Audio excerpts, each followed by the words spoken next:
Good morning and welcome to Wake Up with the Consciousness Café. My name is Lisa Ferraro, and I am so thrilled this morning to welcome in the excitement of the Olympics. We are so honored and privileged to have with us an Olympic gold medalist, Arlene Limas. Welcome. Oh, thank you very much. I'm very excited to be here. Thank you for coming. And boy, the road to becoming Olympic gold and a gold medalist in any of the events is, when did you start dreaming about becoming a martial artist? Well, I kind of just fell into it with my family. I have four brothers, all of them who have participated in martial arts at some point or another. Mhm. And my oldest brother, Arnold, and my brother, Marcial, they are black belts as well. We originally started in Shaolin Kung Fu. And then through sport, I transitioned to other martial arts like Taekwondo. Mhm. Wow. So moving through the belts so you had a lot of people to play with, like your siblings. That's a lot of inspiration right there. And they must have been so proud. Your family just must be blown away by that for you. I hope they were. I mean, I think they are. Sure they are. I'm the baby by a substantial amount. The closest brother to me is 8 years older than me. Okay. So I think that, as I say about my martial arts experience, when I started, I was the only female and the only non-adult. So I think I was more of a mascot than a student, but perfect for me. It worked out well for me. And I think I kind of had that, that relationship with my brothers as well. And I was that little annoying, Yeah. person who always hung around. So yeah. It's very, very cool. So I'm thinking about setting the stage for the 1988 Olympics in Seoul, Korea. So Taekwondo is, in fact, a Korean sport. To win the gold in Korea in a sport that originates in Seoul, what was that like? Well, I mean, winning was incredible. I mean, it's hard to put it to words. You dream about things like that. I remember as a kid watching Olga Korbut and Nadia Comaneci in gymnastics. Gravity loved me too much to be successful at gymnastics. Right. And Taekwondo was accepted into the games. It was just, wow, I really have a chance at this. And then going into the Olympic Games, I felt like I had done everything I possibly could to prepare. I felt ready. And so it was just like another tournament for me. The magnitude of the Olympic Games didn't actually hit me till substantially after, but in that day, it's just another tournament. You're just in there, you're just competing. The only thing that I can say that was noticeably different and just emotionally moving was the medal ceremony. That's different than any other event you could possibly be at. Yeah. Wow. I think about listening to you respond to these questions, and it's talking about how the tournament itself, the Olympic tournament itself, is just another series. And, you hear great master teachers talking about the body, mind, spirit relationship and how results are found in forgetting the results and just keep going for the results. And it's just like, would you get psyched out? Not you personally, but I guess you could probably psych yourself out if you allowed yourself to get caught in the wave of all of that emotion and action and drama. I mean, as an athlete, I was a true believer that if I prepare properly and I know that I did everything I could to prepare for this, then in a sense the outcome is irrelevant, right? Because there's nothing I could have done differently. And then as a coach, that's what I try to impart into my athletes is that, look, all we can do is what we can do, and that's prepare, recover properly, eat properly, train properly, study properly. And then we go in the ring, and if the chips fall into place that day, then, we came prepared and we took advantage of it. But you can't, I think that stress comes in when you try to pull in so many other factors into it. But if you just prepare, give it your best, it'll all work out. Metaphor for life, I mean, in general. So being prepared, what would that entail? Like in terms of an Olympic, to be an Olympian, how to take care of the body, how to take care of the mind, how do you train your mind to keep that focus? How do you nourish your body to be able to keep your mind focused? I mean, do you eat? I'm sure there are some people out there that want do you ever eat sugar? Do you eat? Do you eat cake? Like what? As a I'm just kind of naturally not a sweets person. I'm more of like a fruit person. I'd rather have a bowl of berries than a cheesecake, you know. But so that's kind of just a natural place that I am. Um, I'd rather have another serving of protein than a dessert. um, but yeah, I mean, we weren't, as an athlete, I was nowhere near as scientific as I am or was as a coach. I mean, we grew and we learned more. Remember, we were just considered martial artists for such a long time and not athletes. And then now we're Olympians and we're athletes and martial artists. I think now the transition has gone almost just to 100% athlete rather than martial arts and athlete. So they train much more scientifically than I ever did. But I think we had a group of athletes in '88 on the US team that were pretty cutting edge. I mean, we were doing, you know, visualization cassette tapes, and we were doing, you know, I mean, of course, the Olympic Training Center offered us incredible opportunities at good nutrition and recovery drinks, and we're, you know, just doing things that way that when we were at home, we never would have had access to those things. But yeah, I guess when I think about it, we were pretty cutting edge and paying attention. I mean, we're a weight cutting sport, so you have to pay attention to your nutrition. But we were cross training and we were weight training and we were running and sprints. And so we were pretty well rounded in addition to our Taekwondo training. Yeah. So when we're talking about arts and sciences, like one is an art and one is a science, and the tween does kind of meet as the human being. We have this passion that fuels the science per se, and the science fuels the body to fuel the passion. Can you feel did you ever go into it, just because I'm curious, did you ever go into the ring feeling not as prepared? Or when I was a younger athlete, less experienced, it took me some really wonderful coaches, some really wonderful coaching, because I mean, I'll just put it in my experience is, you know, I had a lot of success, right? Even as a teenager, you know, 13, 14, 15 years old, I was already extremely successful in my sport. A different version of it, it's called point fighting, but I was very successful in it. So it's very easy when you have success as a young person, you know, to have your head just, you know, grow and think that, you know, you're all of that. So there were times when I had, you know, those type of episodes in my competitive career. And I started feeling like, you know, I needed to be the boss of everything in the ring. I needed to worry about what the ref was doing and what the scorekeeper was doing and what the timekeeper was doing, you know, and that led to some pretty, you know, uninspiring competitions for me, you know. So I haven't always gone into, I grew and matured like every athlete and every person does, into a more well-rounded and centered and, you know, just positive thinking and focused athlete in person. And I'm grateful to the sport for offering me that, and to the martial art for offering me that. who was there, and you don't have to name names, but was there one person maybe that you would find yourself really getting up for? I know you got up for all of them, but were there one or two people that brought the best out of you? Like, man. In point fighting, when I was, you know, younger, you know, 14, 15, 16, I entered in the adult division when I was 14. And at the time, there was a legend in sport martial arts and sport karate named Linda Denley. And she had gone, I think, you know, 500 tournament wins without a loss, 500 tournament competitions without a loss until I beat her. And I mean, I had watched her from the sidelines in awe, and then so to end up fighting, you know, her and then winning, and then the following 3 years being a battle back and forth of who could win. And you know, I believe if I don't have those battles with Linda Denley, I don't become an Olympian.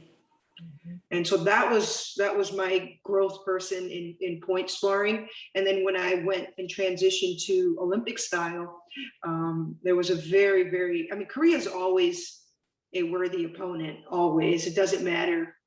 They could change the name and change the athlete, but they just always come prepared. But for me, I had a very positive rivalry with a competitor from Spain named Coral Bistuer, and she brought out the best in me as well. Yeah, isn't that rewarding? I mean, just it's that it's necessary to make us, to Yep. let us know how good we can be. But it's that Yep. internal thing. I want to transition into your fabulous career as a coach and owning a school. And how do you impart some of that wisdom of, a master teacher would say, as a wrestler always fights with a stronger wrestler, and get that into the inner part of our beings, like your mind, like how we make these challenges successes because we learn from them. How did you approach that with younger people?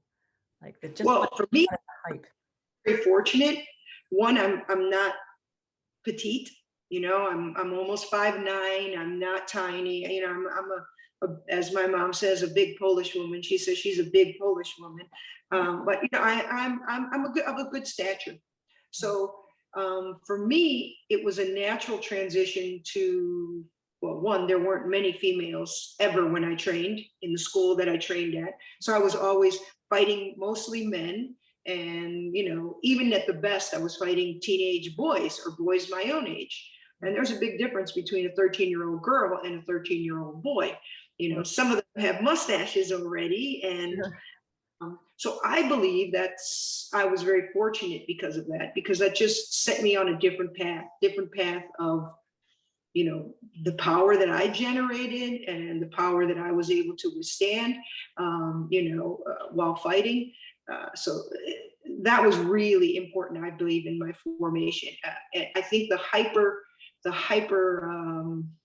specialization and the hyper separation that we have in sports now in martial arts at such a young age, I think it robs some of our young girls and females of being the absolute best they can be. But most of the women that are succeeding at the high levels of Taekwondo, they're fighting men, and they're thriving, and that's what's bringing out the best in them. Wonderful. I want to transition. There's so much we can talk about. Like we can go deep into any of these areas, but I really wanted to talk about PAVE. Tell us about this, PAVE Prevention.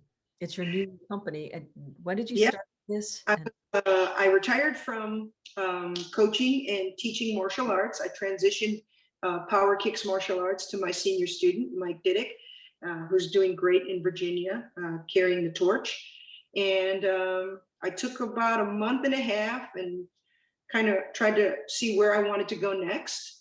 And a friend had found out that I had retired and said, "Hey, will you take a call with me? I have a new project and I think you'd be perfect for it." And I was brought in as the CEO of PAVE Prevention, which stands for Proactive Anti-Violence Education.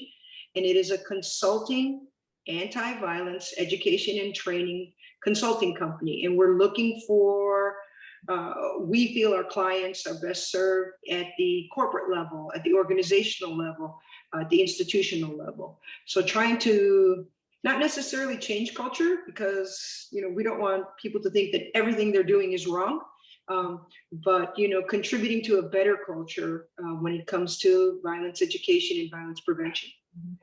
We were talking a little bit right before we hit record, and you were sharing some of the backstory of the challenges that high performance level athletes face in not knowing how to. You said we knew how to punch and how to kick, but we didn't know how to keep a good boundary to keep some of the other things. We hear about people being taken advantage of by coaches or doctors or this kind of.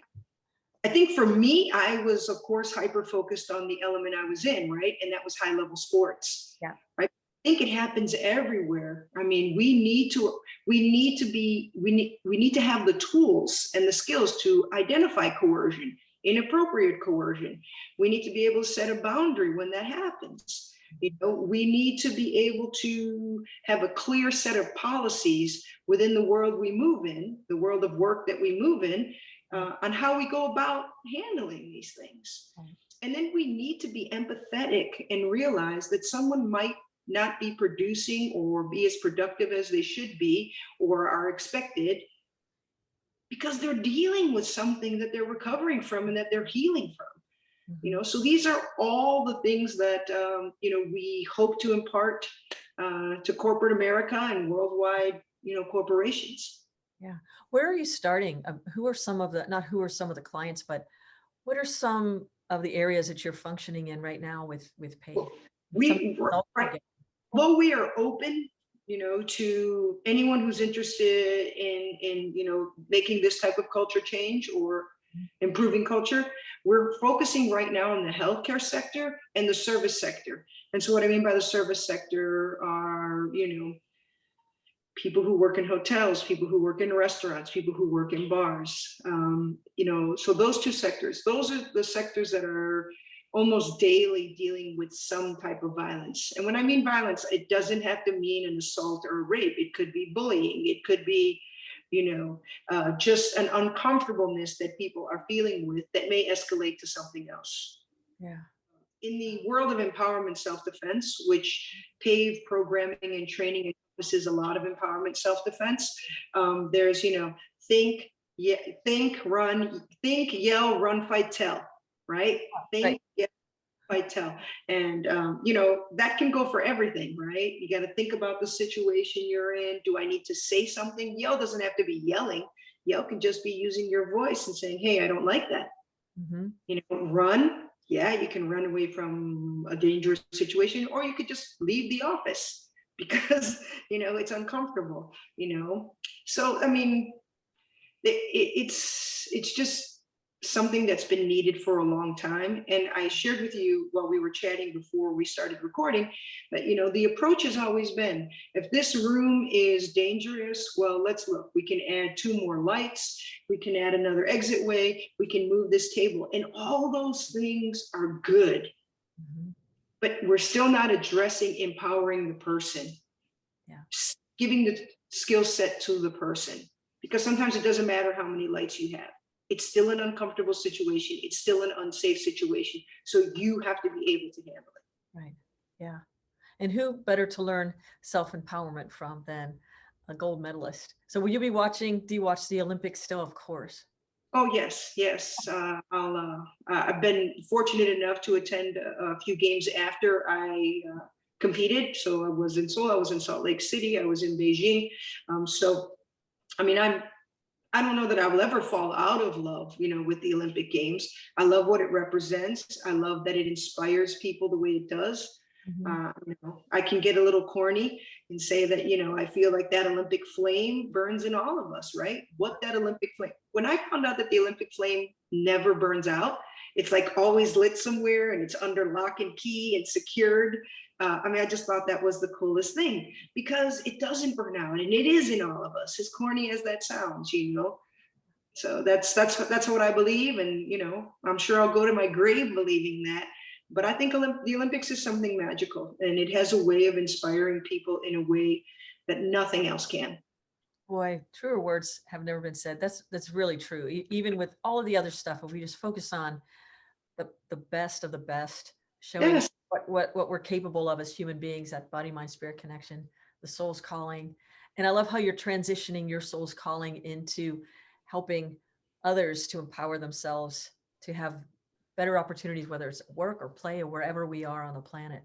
So Yeah, I say all the time, right? I mean, just think about how much violence is robbing us of. It's robbing us of a better mom. It's robbing us of being a better sibling. It's robbing us of being a better boss or being a better employee. Because if we don't deal with those issues, they're always going to come back. They're always going to come back. And I think that's the cycle, that we've been in for a while, banging our head up against the wall with these methods that aren't completely working, and we need to shake it up. And I think post-pandemic is the best time to shake it up. yeah, agreed. Do it over. Let's start something new. Exactly. Well, thank you for joining us this morning. So much to think about and to get excited about. I feel supercharged just talking with you. Like, I can do it. I can do anything. And so can you. Arlene Limas, thank you for joining us this morning. Oh, this was great. Thanks for having me. And wherever you are on the planet, keep that flame alive in your soul as well. And remember always, no matter where you are or what you're doing, you are loved. Peace and blessings.